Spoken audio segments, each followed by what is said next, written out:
국내에 계신 스픽스 구독자 여러분 안녕하세요. 오창익입니다. 오늘은 고수의 전략 생방송으로 찾아뵙습니다. 포털 사이트에 보니까 한반도에 봄 소식이 들려오고 있습니다. 개나리, 진달래, 벚꽃이 곧 핀다고 합니다. 저 멀리 제주부터 봄은 시작되고 있고 오늘 날씨만 보면 서울도 봄입니다. 그런데 유감스럽게도 대한민국의 봄은 오지 않았습니다. 아니 어쩌면 윤석열에게만 와 있는 것 같기도 합니다. 아주 심각한 상황이고요. 긴장해야 될 상황인데 이런 상황에 가장 잘 어울리는 최고의 평론가 모셨습니다. 최강욱 전 의원 옆에 앉아 계십니다. 어서 오십시오. 반갑습니다. 네. 예. 아이고. 스펙스 덕분에 이렇게 뵙네요. 너무 그러니까 좋네. 네, 정말 오랜만에 뵙습니다. 예, 예. 네.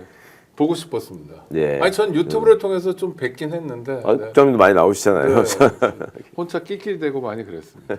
일단 지금 속보로 들어왔는데 헌재가 예. 감사원장 최재, 예. 그다음에 이창수 이 서울중앙지검장이죠. 예, 예. 검사들에 대한 탄핵 선고를 3월 13일 예, 예. 목요일 내일 예. 모레 한다는 거예요. 그렇다고 그렇다면 윤석열은 어떻게 되는 겁니까?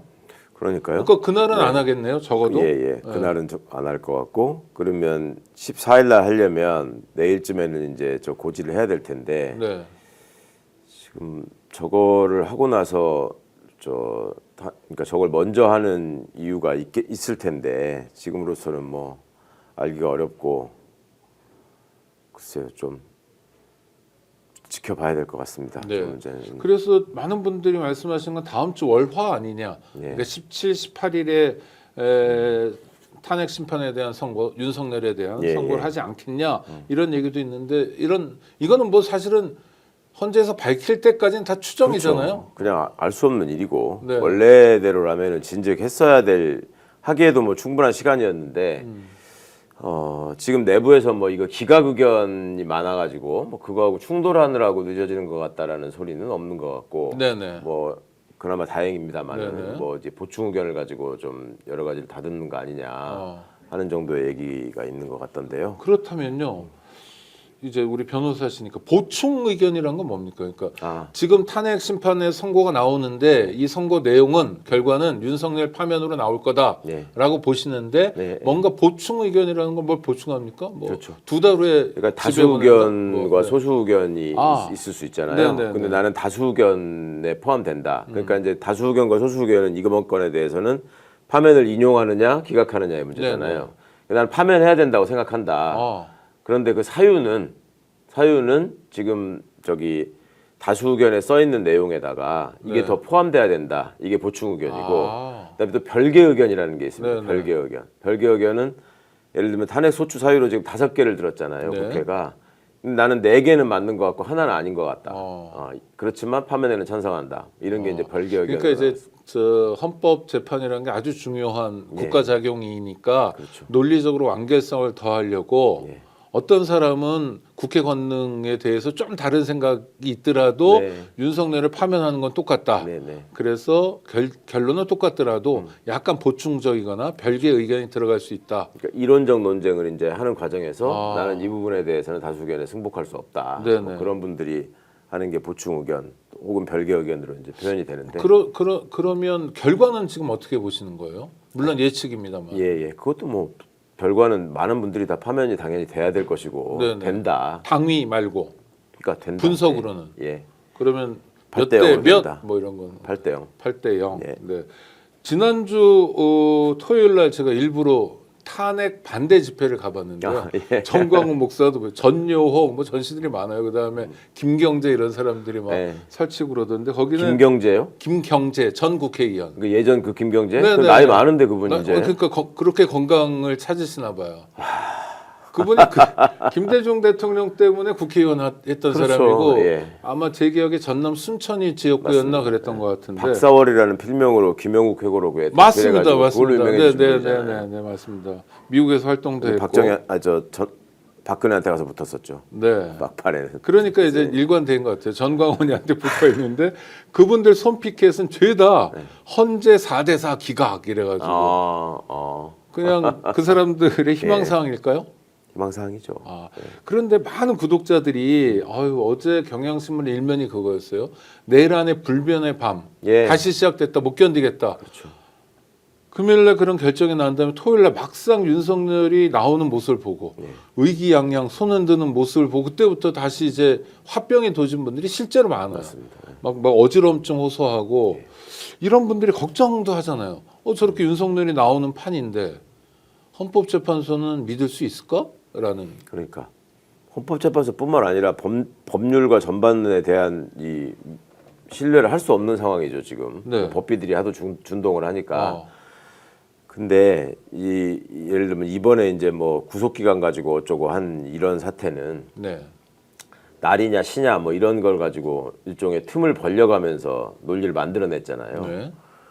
그러면 헌법재판관은 어떤 논리를 만들어낼 수 있을까를 역으로 생각해 보면 이게 어느 정도 가능성이 있을까를 점칠 수 있는 면이 있는데 지금 5가지 제기돼 있는 탄핵소추 사유가 너무나 분명하잖아요. 그러니까 첫 번째는 계엄 발동의 요건을 충족하지 않았다라는 거고. 네, 전시 준전시. 예, 두 번째는 포고령 1호에 적혀 있는 정치활동 금지에 따른 국회 업무를 마비시키려고 했다라는 점이고.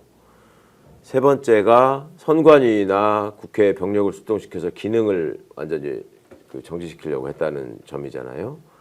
그리고 또 네 번째가 뭡니까? 체포하려고 했던 거. 네. 예, 예. 그러니까 이런 것들이 지금 하나하나를 따져보면 국회나 선관위에 침투해가지고 기능을 마비시키려고 했던 거는 너무나 현장의 영상이 명확하게 남아있잖아요. 그러면 그거 그러니까 예를 들어서 요건 같은 경우에 나는 뭐 이게 국가 비상사태라고 생각한다라고 어떤 사람이 했다고 칩시다. 네. 그다음에 포고령에 써 있는 것도 아니 뭐 계엄을 선포한 마당에 포고령이야 그렇게 써야 되는 거 아니냐라고 했다고 치자고요. 그러면 국회나 선관위의 기능을 마비시키려고 했다라고 하는 부분에 대해서 어떻게 이 사람이 무슨 논리를 써서 빠져나갈 수 있을지. 뭐 계몽 그다음에 어쩌고 그러잖아요. 그러니까 계몽이 국민들한테 경고를 하기 위해서 했다 뭐 이런 네네. 거잖아요. 네. 그러니까 국민들한테 경고하기 위해서 계엄을 할 수 있다는 규정은 어디에도 없기 때문에 그거 자체로 위헌적인 거라는 거를 일종의 자인하는 셈이 돼서 네. 제가 헌법재판관의 입장에서 윤석열을 위해서 결정문을 쓴다라고 생각하고 아무리 뭘 적어보려고 해도 이게 이제 쓸 말이 없는 거죠. 그러니까 이거는 그런 어떤 또 내용이나 자기 이름이 영원히 남는 거라서 감히 그런 관문을 뚫고 도전할 사람이 없어 보인다. 그러면 현실적인 이런 질문이요. 그러니까 악귀 같아요 어떤 면에서 윤석열 내란 일당이. 네, 근데 흉악해요. 그러니까 남을 해치고도 자기만 안전하면 된다는 생각만이 아니라 실행을 해버리니까 네. 정말 놀라운 존재고 이게 상종하거나 근접하기 어려운 존재인데 그렇다면 헌법재판관들을 협박을 하거나 검찰 캐비넷을 이번에 열어서 네. 당신 말고 당신 처남을 한번 내가 작살 내겠다거나 이런 식의 협박은 없을까? 아니 그러니까 제가 예, 그냥 예. 막 상상하는 게 아니라 이게 보통의 사람들에게는 적용되지 않는 건데 윤석열 일당에게는 적용해도 괜찮은 정말 이미 협박을 하고 있지 않습니까? 문영배 재판관 집 앞에 가가지고 시위한 지가 그렇죠. 지금 한참 됐는데 네네. 그 현실의 협박이잖아요. 어. 그러면 그럴수록 헌법재판관의 자기보호 본능이 더 발동될 수밖에 없죠. 그러면 지금 아직 손에다가 윤석열 목줄을 쥐고 있는데도 그렇게 협박을 하는데 그럼 윤석열을 복귀시킨다. 그럼 어떻게 될까요? 자기는 안 건드리지 않나요? 아니 그러니까 정말 제가 유치한 질문이라는 거 네. 알지만 실제로 그런 걱정들이 있고 네, 그러고도 알겠습니다. 남을 사람들이잖아요. 네. 뭐 헌법재판관들 얼굴을 막 뭐 이상하게 만들어가지고도 별짓 다 하고 네. 뭐 우리 구독자들도 다 아시겠지만 지기현 판사가 그 사람 중국 사람이었다 갑자기 네. 국적을 얻고 막 별의별 일을 국적 다 정도가 아니라 영웅이 됐던데. 아, 영웅, 네. 중국 사람이었다가. 다음 대법원장감이라고. 예. 네. 하여튼 그 어떻게 그런 걱정을 하는 분들에게 예. 진짜 최고의 전문가시고 또 법률가시니까 그냥 안심시키는 게 아니라 분석을 좀 해주시면. 아니 그러니까 지금 여러 번의 어떤 법적인 그 절차나 관문들이 있었는데 네. 법률적 분석이라는 게 의미 없는 지금 시기가 와버렸어요. 실제로 많은 법률가들이 지금 이런 상황 무슨 구속 취소가 될 거라고 얘기한 사람이 누가 있었습니까? 지들도 주장은 했지만 그게 받아들여질지 몰랐을 거예요. 근데 이런 일들이 막 벌어지니까 그런 걱정하시는 마음은 얼마든지 이해를 하는데 그렇다 해도 어느 정도 선이라는 게 있는 거고 지금 말씀드렸지만 그 모든 것들을 다 부정하고 하려면 기존에 우리가 쌓아왔던 판례들이 다 무너져야 됩니다. 그러니까 포고령 1호만 하더라도 지금까지 대법원이 기존에 우리나라 계엄 선포가 몇 번 있었잖아요. 네네. 그때마다 포고령이 있었잖아요. 그랬죠. 그 포고령을 다 위헌 판결을 했어요. 네. 결국. 그러니까 이번에 계엄령이 처음 선포된 직후에 판사들이 무슨 얘기를 했냐면 지금 자기 사무실 캐비넷 안에 과거에 박정희 때 전두환 때 계엄령 선포에 따른 피해를 보신 분들이 있잖아요. 그렇죠. 그때 계엄령 네네. 포고령 위반죄로 네네. 처벌받으신 분들. 그분들 다 재심했잖아요. 네, 그분들의 재심 사건이 다 법원에 지금 가 있어요. 네네. 그리고 포고령이 위헌이라고 다 판결이 돼 있는 거를 놓고 판결문을 쓰고 있었다는 거예요.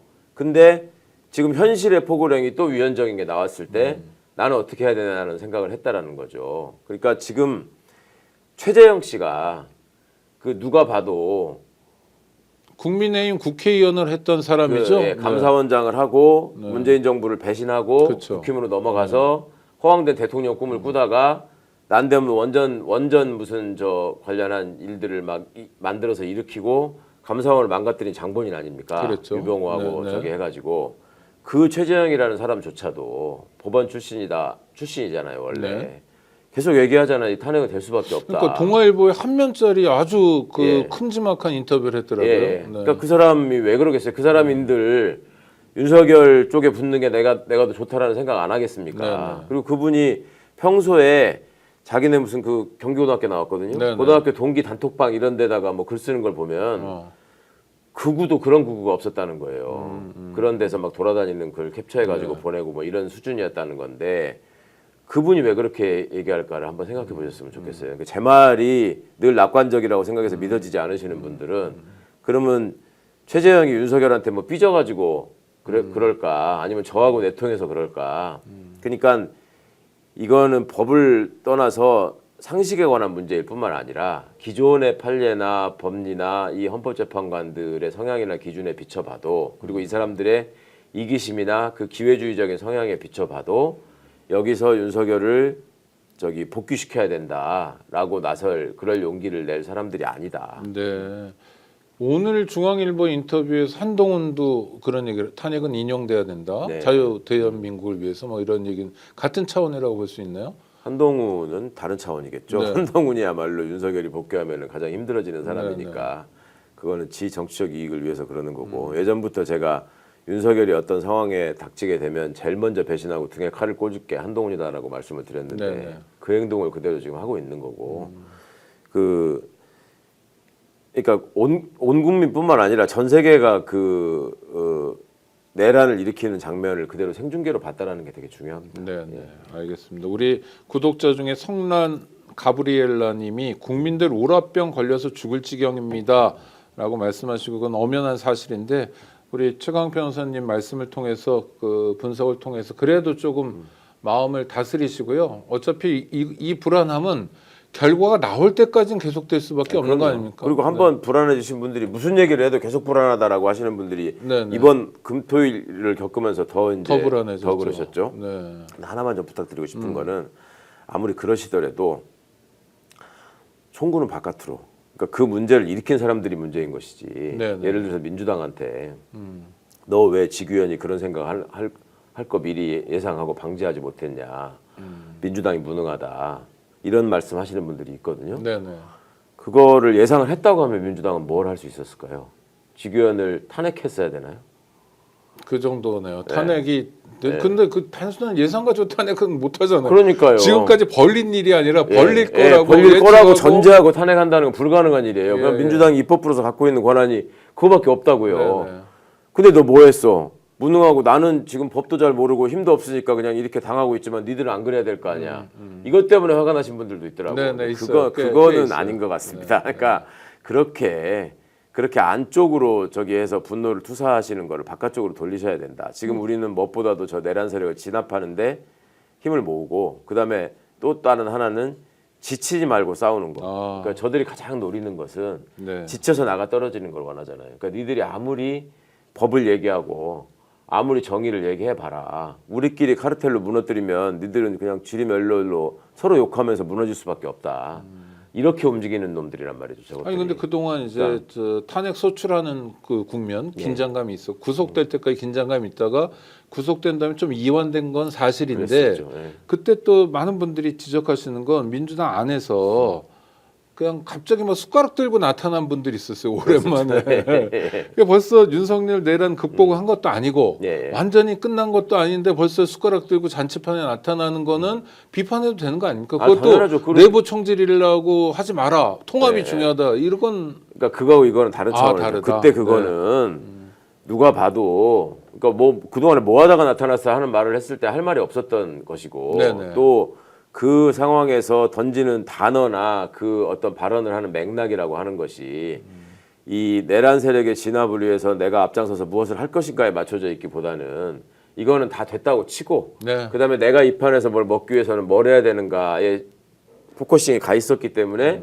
많은 분들이 화가 나신 거고 질타를 엄청 하신 거잖아요. 그리고 지금 이런 상황이 벌어지니까 지금 그 소리들이 싹 없어지잖아요. 네. 그다음에 그 일원이라고 지목받았던 김경수 지사 같은 경우는 지금 단식 농성을 시작하지 않습니까? 네네. 그러니까 이런저런 상황에서는 그때 그 감정을 떠올리실 일이 아니고 지금 우리가 해야 할 일은 일단 민주당이 이 판에서 최대한 이 정보를 획득하고 그다음에 전략을 짜서 국민들에게 제시할 책임이 있고 그 과정에서 굉장히 냉철하고 정확한 판단을 해야 된다라고 촉구하시는 건 맞지만 이렇게 황당한 짓을 벌이는 놈들한테 왜 너네는 예상도 못하고 지금 와가지고 또 뒷북이야 이렇게 말씀하시는 거는 지금 우리가 해야 될 일은 아닌 것 같다. 네. 그건 일단 진압이 다 끝난 다음에 따져도 늦지 않다. 지금은 일단 이 내란 세력을 진압하는 데 힘을 모아야 되고 민주당이 거침없이 잘 싸울 수 있도록 우리가 그거를 더 뒤에서 밀어붙이면서 촉구하는 게 필요한 것 같다. 벌써 네. 지금 지금 최상목 심우정 탄핵에 대해서 소극적인 얘기들이 나왔잖아요. 민주당에서. 네네. 어제 의총에서 저는 결정할 줄 알았거든요. 근데 그냥 넘어가길래 지금 우리가 뭐 예전에 너네 왜 그랬어 이러고 있을 지금 여유가 없다고 생각합니다. 네. 심우정 검찰총장 근데 저 구속 취소 결정이 법원에서 나왔어요. 그것도 되게 이례적이고 좀 이해가 안 되고 언제부터 시간으로 따졌지? 하여튼 뭐 앞으로는 어떻게 할 거지? 하여튼 뭐 근데 도망가는 판결이었고 특히 공수처 관련해서 판단도 안 하고 뭐 딴 데 가서 물어보시오라는 건 뭐 법관으로 좀 이해가 안 되는데 그렇더라도 그날까지만 하더라도 금요일 날 좀 이해되는 측면이 있었어요. 뭐냐면 이렇게 생각해 볼 여지도 있겠네 정도로. 왜냐하면 바로 검찰에서 항고를 할 테니까. 네. 근데 이게 이제 틀린 거예요. 저도 예측이 틀렸고 많은 분들이 그랬죠. 그렇죠. 우리는 왜 틀린 거죠? 그만큼 그러니까 심우정이가 네. 그냥 밀어붙였잖아요. 네. 그 배경은 뭡니까? 심우정이 아시죠? 잘 알죠. 네. 심우정이는 그러니까 이제 애초에 검찰이 이거를 무슨 즉시 항고를 그 고민하네 어쩌네 하면서 뭐 회의를 하네 이랬던 적도 없어요. 단 한 번도. 그렇죠. 국장님 더 잘 아시지만 그 숱한 과거 독재 정권 시절에 고문으로 인해서 조작된 사건들 재심 개시 결정을 하지 않습니까? 네네. 이게 구속 취소 이것도 결정이란 말이에요. 네네. 결정에 대해 불복하는 게 항고잖아요. 그렇죠. 즉시 항고잖아요. 그럴 때마다 하루도 안 지나서 다 즉시 항고했어요. 그럼요. 예, 아니 지들이 거의 벌인- 자판 게 아닙니까? 예. 왜냐하면 판단을 받아봐야지. 예. 이건 제 주장이잖아. 이런 자동으로 식으로. 즉시 항고를 해왔었고 심지어 공소권 남용을 해서 공소 기각이 확정된 대법원에서 네네. 그런 사건에 대해서 전혀 민망해하거나 부끄러워하거나 죄송해하지 않고 아니, 견해가 다르다. 네. 우리도 법률가 집단으로서 충분히 이렇게 생각할 수 있어. 이런 식으로 우기고 넘어가고 그렇게 한 거를 또 헌법재판관이라는 자들이 그 뭐 하나도 불법이 없었네라고 얘기했던 사람이 지금 헌법재판관으로 있는 사람이란 말이죠. 네네. 정영식이네, 김영두네 이런 사람들은. 그러니까 이 일련의 과정에서 법률가들이 벌인 법비 수준의 장난이야. 정말로 국민들이 뒤통수를 맞은 일인데 이 검찰의 이런 이상한 행태는 이게 국가기관이나 법률가 집단으로서 활동하는 움직이는 조직이 아니고 이건 철저하게 정치 집단이다라는 속성을 보여준 거고요. 심우정이는 개인적으로 가장 걱정하고 두려워하는 게 지 이미지가 망가지는 겁니다. 네. 자기가 욕먹는 거. 네. 그리고 그간에 쭉 살아온 과정을 봐도 검사로 있을 때 검찰 간부로 있을 때 보면은 늘 민감한 사안에서는 뒤로 빠집니다. 절대로 그 사안에 대해서 전면에 나서는 적이 근데 없었거든요. 이번엔 전면에 나섰죠. 이번에는 되게 네. 이상한 결과가 됐는데 이게 이게 제가 굉장히 특이하다고 본 거예요. 네. 이거는 심우정이 혼자서 이렇게 결정한 일이 아니다. 그러니까 여기에는 아마 모르면 모르되 김주현이라는 사람의 굉장히 큰 역할이 있었을 것이고 지금 대통령 민정수석으로 있는 그렇죠. 네. 김주현은 과거에 법무부에서 검찰국장을 거쳐서 법무부 차관을 했는데 법무부 검찰국장일 때 그 밑에 바로 선임 과장인 검찰과장이 심우정이었습니다. 네. 그러니까 직속 상하 관계고 검찰국장과 검찰과장의 관계는 다른 직속 그 상하 관계보다 훨씬 더 밀접한 관계입니다. 네, 네. 인사를 다루는 그렇죠. 되기 때문에요. 그러니까 그 두 사람의 관계는 뭐 저기 그 능히 짐작할 바가 있고 그 다음에 심우정을 가장 옥죄했던 거는 그 계엄 상황에서의 그 이상한 플레이 있잖아요. 네, 비화폰으로 네, 네. 분명히 통화를 해서 김용현의 자진 출석과 관련이 있는 일을 했을 것 같은데 그 다음에 대검이 계엄에 관여하기 위해서 과학수사부가 연락을 주고받고 연계를 맺었을 것 같은데 그런 점을 덮으려고 사실은 노심초사하면서 드러났던 게 김성훈에 대한 구속영장 신청을 계속 반려한 거였잖아요. 네. 경찰의 영장을. 그러니까 그런 것들의 연장선상에서 이렇게 보시면 심우정이는 자기가 다치는 거, 그러니까 가장 그걸 막아야 되는 게 가장 중요했기 때문에 지금 이 상황에서의 판단은 본인의 이익을 중심으로 판단할 수밖에 없었고 그 와중에 법원이 덜컥 결정을 해서 이 결과가 나오니까 엄청난 압박이 있었을 것이고 뭐 검찰 동호회를 비롯한 이제 김주현 류가 네. 근데 거기에 따라가는 것이 앞으로 총장을 마친 후에 지일생과 관련해서도 가장 좋은 선택일 거다라는 생각을 했을 것 같아요. 이게 이제 비슷한 일이 군인들이 어떤 일에 대해서 직면해가지고 중요한 결정을 했어야 할 때 재향군인의 성우에 무슨 요즘은 대수장이라고 시끄럽게 하는 사람들이 항상 목소리를 내거든요. 그쪽에 많이 끌려갑니다. 이걸 마친 후에 내 삶에 대해서 늘 염두에 두면서 사는 사람들이에요. 이런 사람들이 몇 부류가 아니 있는데 뭐 그들하고 안 어울린다고 연금이 안 나오는 것도 아니고 그런데 뭐죠? 사회적 관계, 경조사 이런 겁니까? 아니, 사회적 관계로 그냥 끝나는 게 아니고 검찰은 출신들이 나중에 변호사를 하기 네, 때문에 전관, 네, 이거는 먹고 다 사는 거. 이권 카르텔하고 그대로 다 연결돼 있는 거예요. 그리고 먹는 그냥. 게 덩치가 크죠. 많이 그럼요. 먹죠. 예, 많이 먹는 게 이게 후배들한테 가가지고 뭐 잘 보여가지고만 되는 게 아니라 네, 네. 이쪽에 말하자면 소위 예비역 사회에서도 평판을 유지해야지 네, 네. 이쪽에서 먹어주는 사건이 생기는 거죠. 그게 되게 기묘합니다. 네, 그러니까 네. 그런 점이 많이 작동했을 것 같고 그다음에 제가 또 김주현의 어떤 저거를 의심할 수밖에 없는 거는 지금 이제 어제 그제 뉴스 자세히 보신 분들은 아시겠지만 그 즉시항고 제도에 대해서 그 폐지하려고 하는 과거 그 19대 때 서기호 의원의 법안이 있었는데 네네네. 그때 법무부 차관인가 그랬죠. 법무부 차관 김주현이가. 김주현이 네. 그거를 반대했다는 거잖아요. 이거는 즉시항고 절차, 불복 절차를 남겨놔야 된다. 저 구속 기간 연장 제한하고는 다른 거다. 아니 저기 구속 집행 정지하고는 집행정지. 다른 거다라는 얘기를 했다는 거잖아요. 네네. 근데 그게 벌써 10년이 넘은 일이에요. 그렇죠. 근데 그거를 지금 검찰 구성원들이 그걸 기억하고 이거는 이런 일이 있었으니까 저기 하면 안 됩니다. 내지는 옛날에도 이런 논의가 있었습니다라는 얘기를 그걸 기억할 사람이 없어요.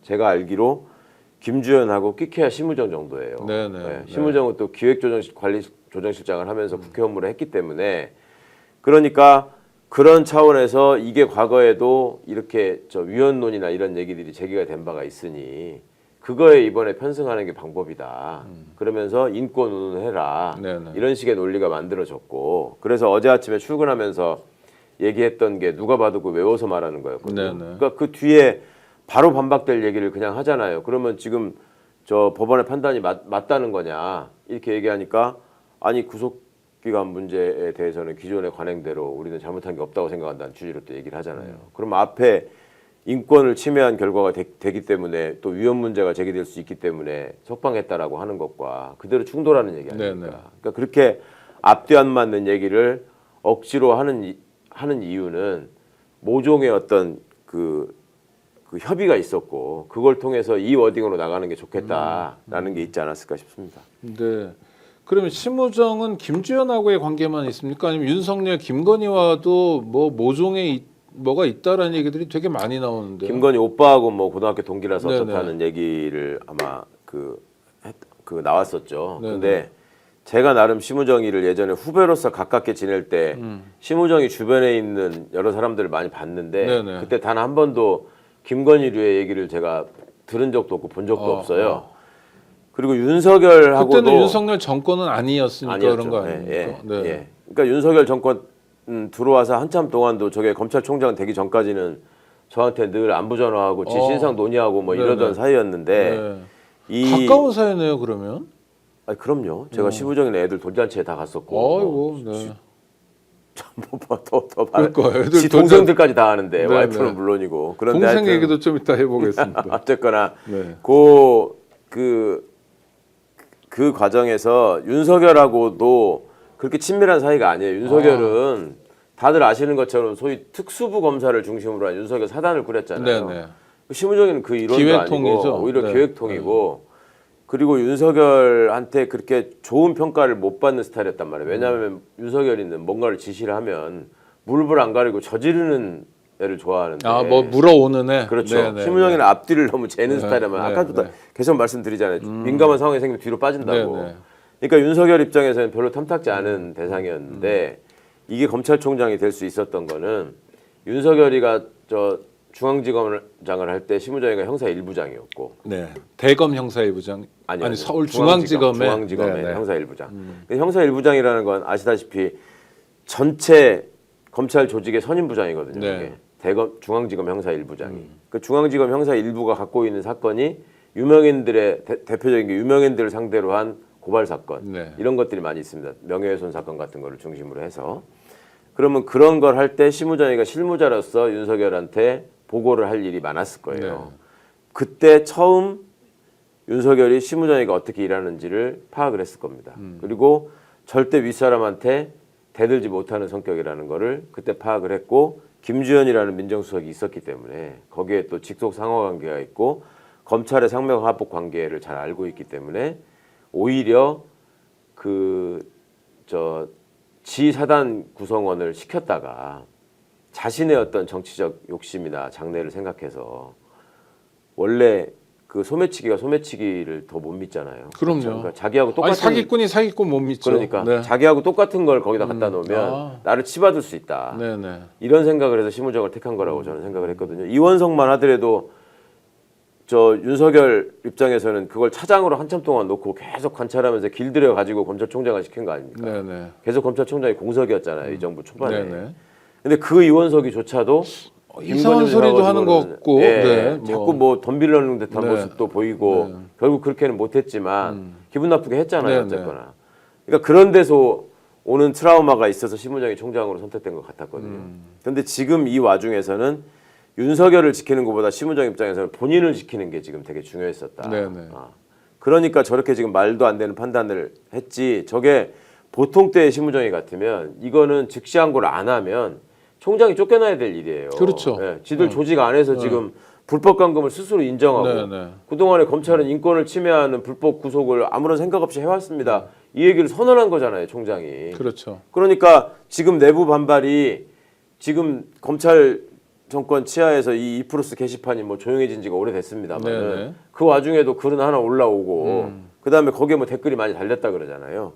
그리고 이런 일이 벌어지고 나니까 소위 비윤으로 분류돼 가지고 밀려나 있던 검사들이 얘들이 더 흥분하고 실망했어요. 네네. 그러니까 자기들은 이번에 윤석열 파면되고 저 구속돼서 중형 받아갖고 처리되고 그다음에 다음 정부가 출범해서 검찰 개혁을 한다고 한들 시간이 걸릴 거니까 나는 그 사이에 그동안 못 갔던 자리 차지해서 그 어떤 틈을 비집고 들어가 보자라는 일종의 희망과 기대를 품고 살았는데 이번에 이 일이 벌어지니까 그 희망마저 지금 산산이 이젠 우리 회사가 박살나는구나. 네, 완전히 심우정이 이거는, 때문에. 네. 그러니까 저한테 한 주말 상관에 한 4-5명의 검사가 전화가 와 생전 전화 안 턴 애들이 그런 고민을 토로하더라니까요. 네. 선배님, 형님 이제는 진짜 끝난 것 같습니다.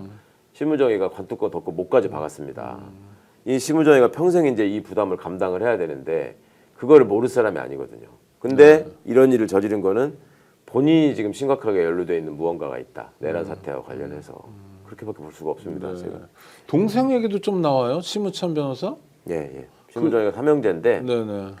그 막내가 저기 육사를 나왔어요. 그러니까요. 네, 육사를 나와서 그 법무관 생활을 하다가 중간에 나갔죠. 이게 되게 이례적인 일이었어요.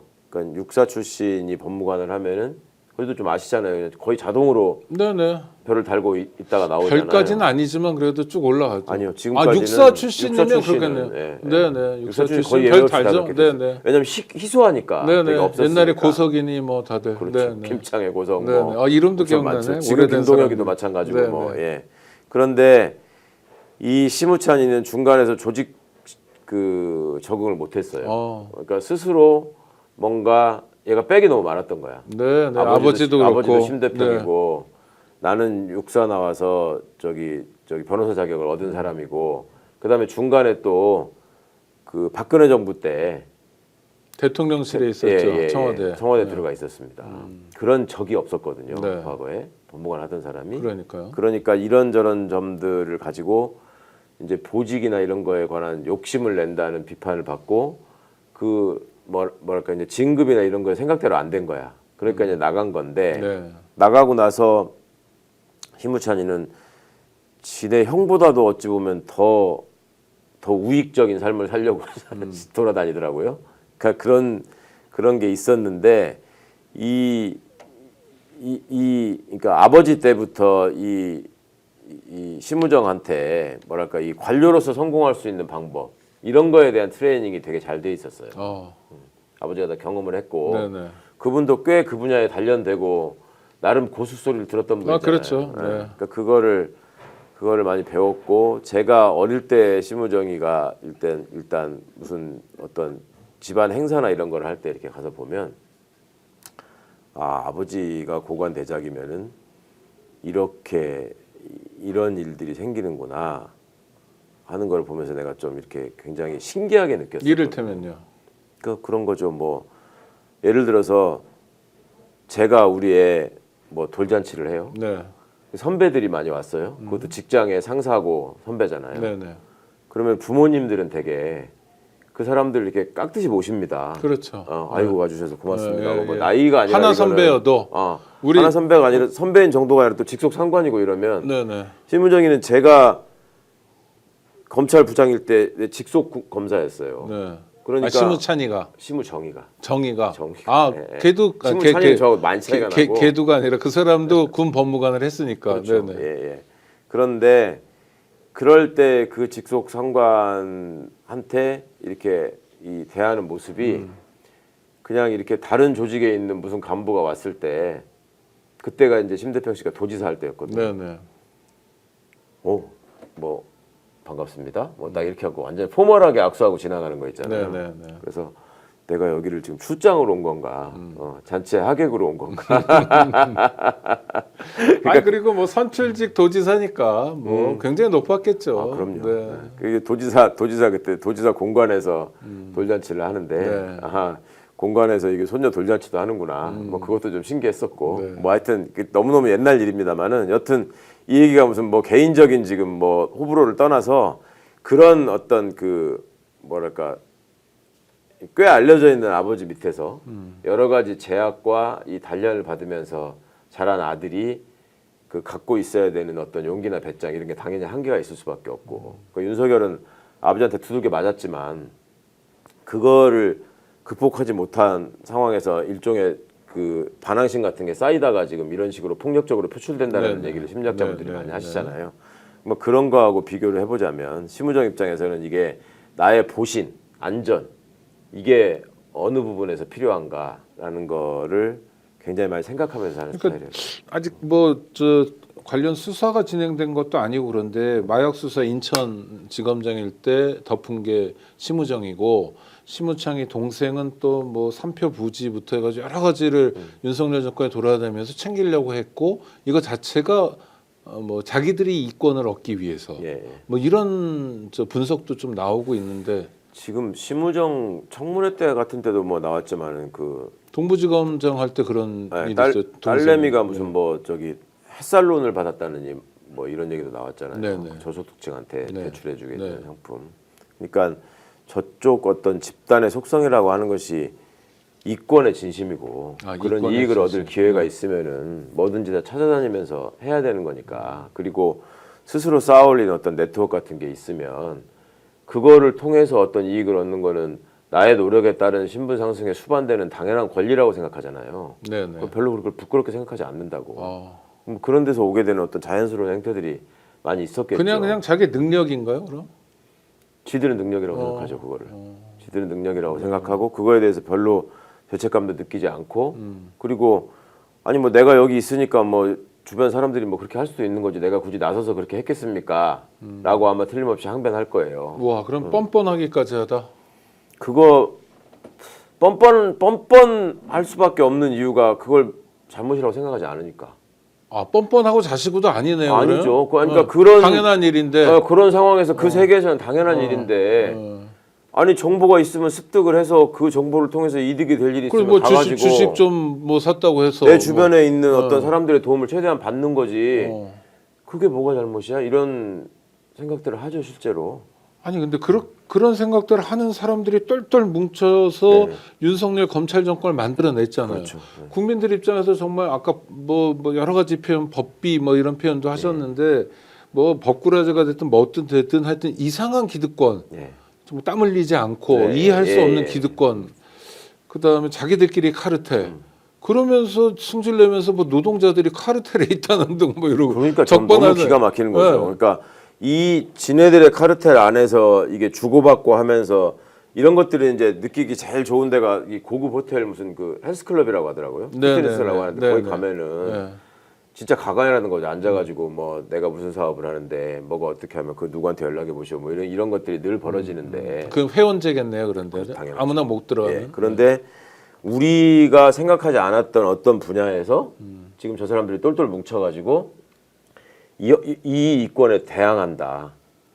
예를 들어서 노동자들이 연대해가지고 파업을 한다. 네네. 이런 것들이 자신들이 볼 때는 그거는 약자들이 혹은 경제적 주체로서 당연히 누려야 될 헌법적 권리라고 전혀 받아들이지 않고 나의 이 평온한 삶을 위협하는 저건 불량 카르텔이다. 이렇게밖에 안 보이는 거죠. 윤석열 같은 사람들의 세계관에서는.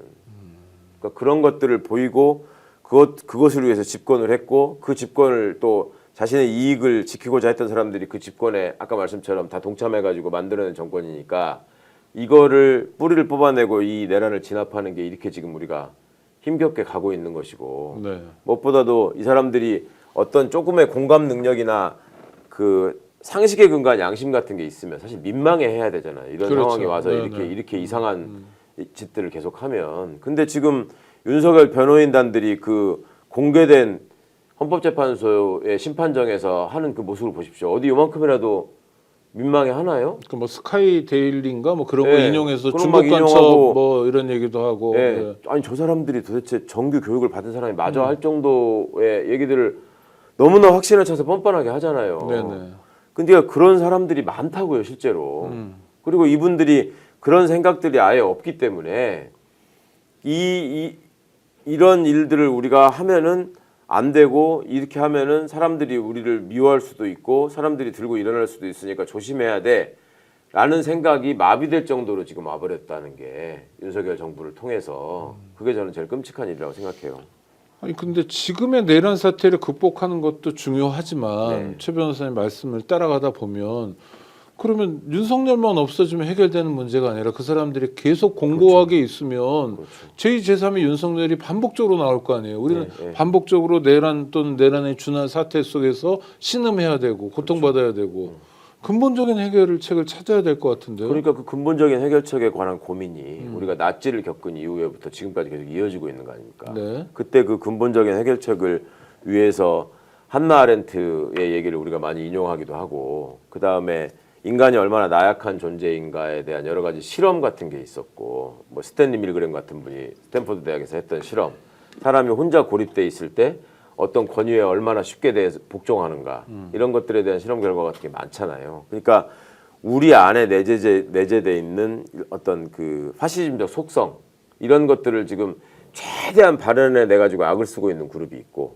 그 다음에 그걸 보면서 개탄하면서 저걸 어떻게든 소수로 고립시켜서 제대로 된 민주정부를 만들어야 된다라고 정말 가슴이 타들어가는 시민들이 있는 거잖아요. 근데 우리 가슴이 타들어가는 시민들 사이에서도 내 중간에 내가 그동안에 살아온 경험이나 환경 때문에 어쩔 수 없이 자라왔던 이 독재적 속성 같은 게 있거든요. 네네. 연세 드신 분들 중에 좀 있죠. 예. 그러니까 그런 점들이 우리가 민주적인 교육이나 민주정부의 오래된 어떤 성과나 정상적인 정치 활동을 통해서 극복되는 데는 시간이 좀 걸릴 것 같고 그래서 당장은 지금 이 내란 세력이라고 하는 것이 윤석열 일파나 윤석열을 추종하는 일군의 무리에서만 벌어지는 게 아니라 아주 깊이 뿌리 내린 대한민국의 암적인 이 수구 기득권이 지금 최선을 다해서 작동하고 있다.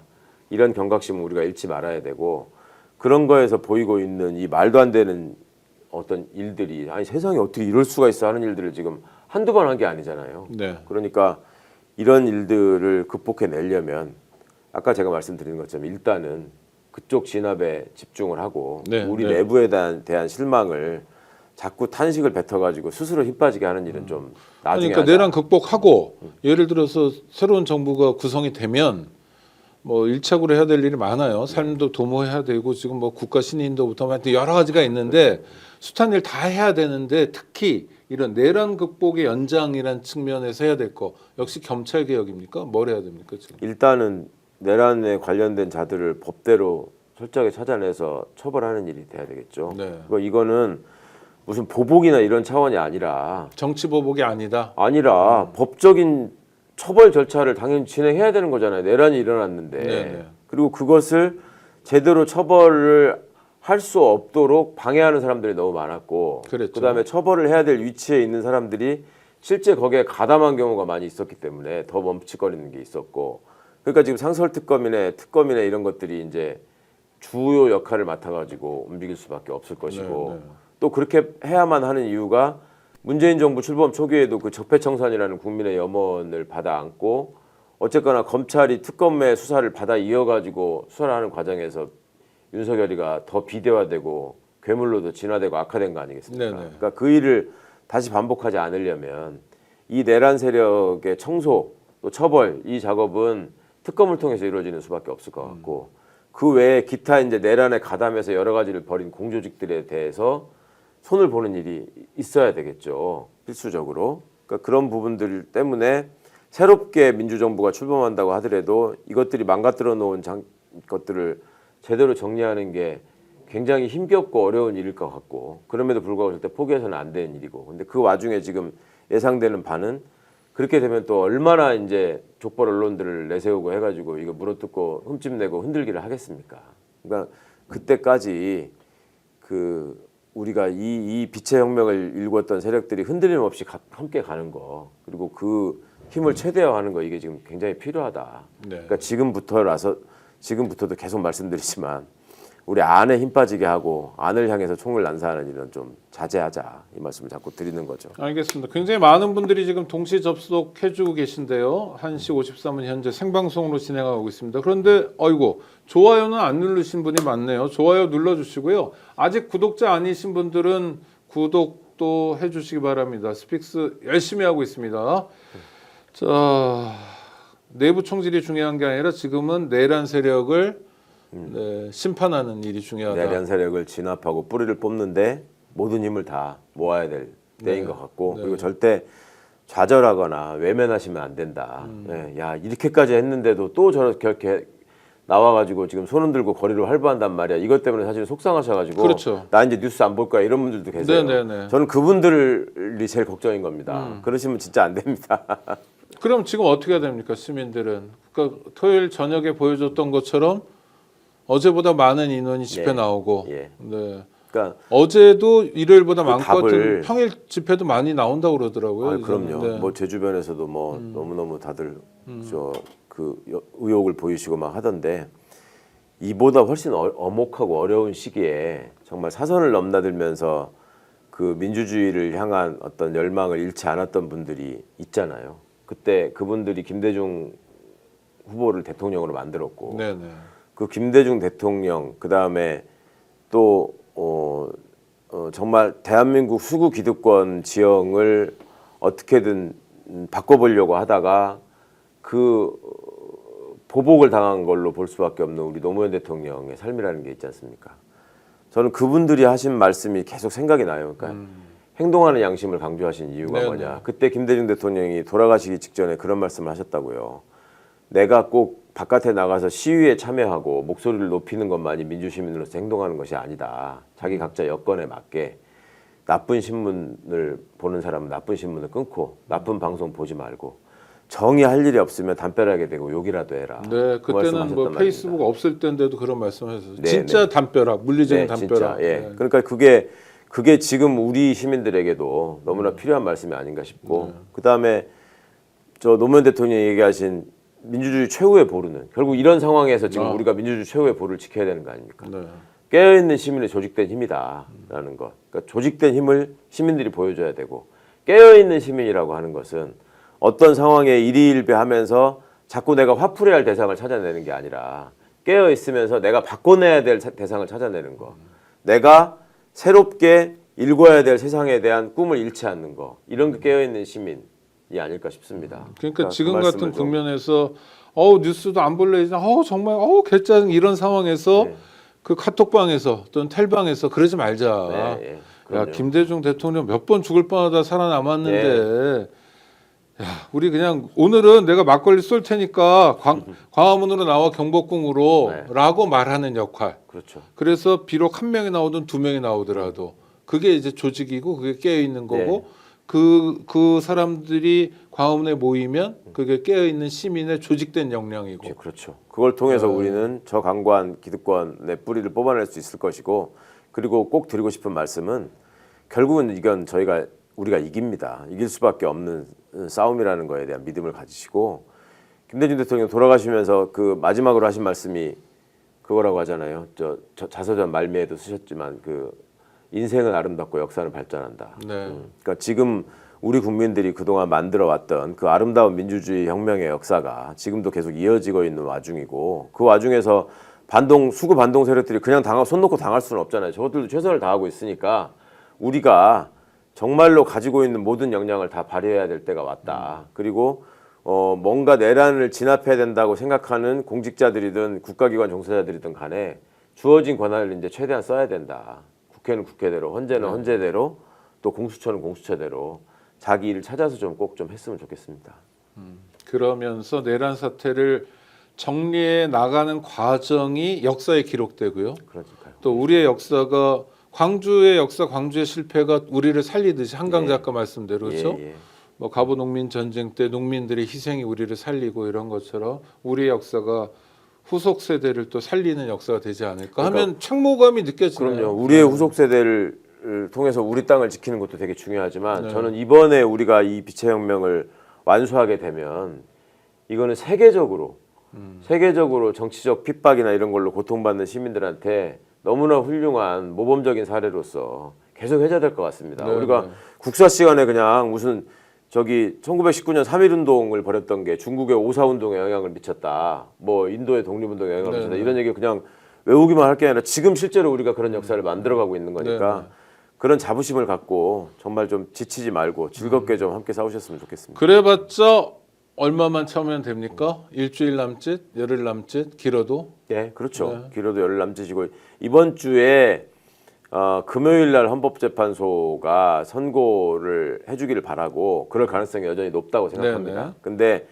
그게 아니더라도 이번 주에 날짜는 고지를 할 것 같거든요. 언제 네. 선고한다는 건 확실히 내일이 됐건 모레가 됐건 나올 것 같으니까 조금만 더 견디시고 그리고 또 이제 그렇게 해서 막상 윤석열이가 파면이 되면 또 한 번 공기가 달라지지 않겠습니까? 네, 그럼요. 예. 그러면 일단 파면되면 한번 잔치 한번 벌여야죠. 광화문에서 신나게 한번 웃으시고요. 아유 마음 우울할 때는 억지로 웃는 거 말고 이렇게 합리적 분석에 근거해서 웃으시는 거 되게 중요합니다. 중요한 정보 하나 알려드릴게요. 홍삼 가격에 산삼을 드세요. 전설의 고려 산삼에 맥을 잇는 지리산 산양산삼 추출액 순 100%. 이름도 산삼 순백입니다. 산삼의 본향 지리산 800고지에서 농약 한 방울 비료한 톨 없이 비바람 이슬 맞으며 7년을 기다렸습니다. 인삼을 산에 옮겨 심은 묘종삼이 아닌 직접 씨를 뿌린 씨종 산양산삼을 사용했습니다. 다양한 사포닌 종류와 압도적 함량을 자랑하는 산삼 순백 한 박스에는 7년근 산양산삼 30뿌리 분량의 사포닌이 들어있습니다. 꾸준한 품질 관리는 물론 컴파운드 K 강화로 흡수율도 높였습니다. 온라인 구매 후기 15,000여 건과 만점에 가까운 평점을 자랑하는 가성비, 가심비 최고의 제품입니다. 3월에는 순백 1+1과 추가 서비스로 순백 10병을 더 드립니다. 새싹 돋는 계절에도 온 가족 건강관리 산삼 순백과 함께 하세요. 검색창에 산삼 순백으로 검색하시거나 전화문의 1666-1080입니다. 지금까지 최강욱 전 의원과 함께 하셨는데요. 저는 개인적으로 굉장히 힘을 받는 방송이었습니다. 이 방송 주변 분들하고 카톡으로나 또 텔레그램 방에서 나눠주시고 SNS로 나눠주시고요. 우리 지치지 말고 힘내자. 그리고 역사적 책무도 다하지만 어떤 면에서 정말 운 좋게도 우리가 세계 시민으로서의 역할도 하는 때다. 지금. 그럼요. 예. 네, 세계 시민으로서의 역할도 함께 했으면 좋겠습니다. 기쁘게 함께 싸우고요. 그리고 마침내 우리 손으로 승리를 쟁취했으면 좋겠습니다. 네. 구독자 여러분 함께해 주셔서 감사하고요. 최 변호사님도 감사합니다. 고맙습니다. 감사합니다. 스픽스는 말하는 언론입니다. 대세는 유튜브, 그중에서 스픽스. 좋아요, 댓글, 구독, 알림 설정. 여러분이 저희를 사랑해 주시고 우리가 여러분을 사랑하는 4가지 방법입니다.